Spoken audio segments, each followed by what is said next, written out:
हजरत आयशा का सदका। हजरत आयशा की खिदमत में 2 गौनैन दरहमों की भर कर पेश की गई, जिनमें 1 लाख से ज्यादा दरहम थे। हजरत आयशा ने तबाक मंगाया और उनको भर भर कर तकसीम करना शुरू कर दिया और शाम तक सब खत्म कर दिया, 1 दरहम भी बाकी न छोड़ा। खुद रोजेदार थी। इफ्तार के वक्त बांदी से कहा कि इफ्तार के लिए कुछ ले आओ। वो 1 रोटी और जैतून का तेल लाई और अर्ज करने लगी कि क्या अच्छा हुआ कि 1 दरहम का गोश्त ही मंगा लेते, आज हम रोजा गोश्त से इफ्तार कर लेते। फरमाने लगी, अब ताना देने से क्या होगा, उस वक्त याद दिला देती तो मैं मंगा लेती। फायदा यह है कि हजरत आयशा की खिदमत में उस नूह के नजराने अमीर मुआविया, हजरत अब्दुल्ला बिन जुबैर वगैरह हजरात की तरफ से पेश किए जाते थे, क्योंकि वो जमाना फतोहात की कसरत का था। मकानों में गिला की तरह से अशरफियों के अंबार पड़े रहते थे और उसके बावजूद भी वो अपनी जिंदगी को निहायत ही सादगी और मामूली सी गुजारा करते थे कि इफ्तार के वास्ते भी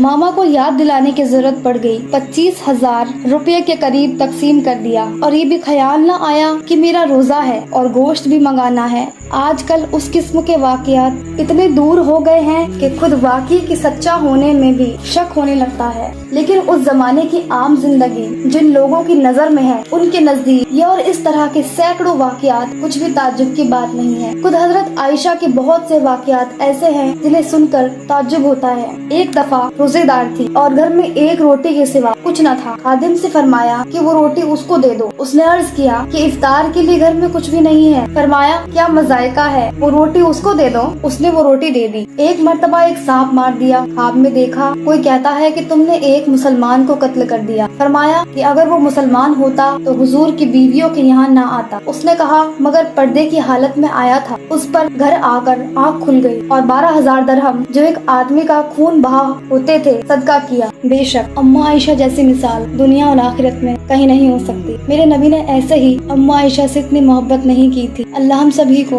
उनके जैसी पाक दामन औरत बनाए और उनकी नेक राहों पर चलने की तौफीक नसीब फरमाए। आमीन।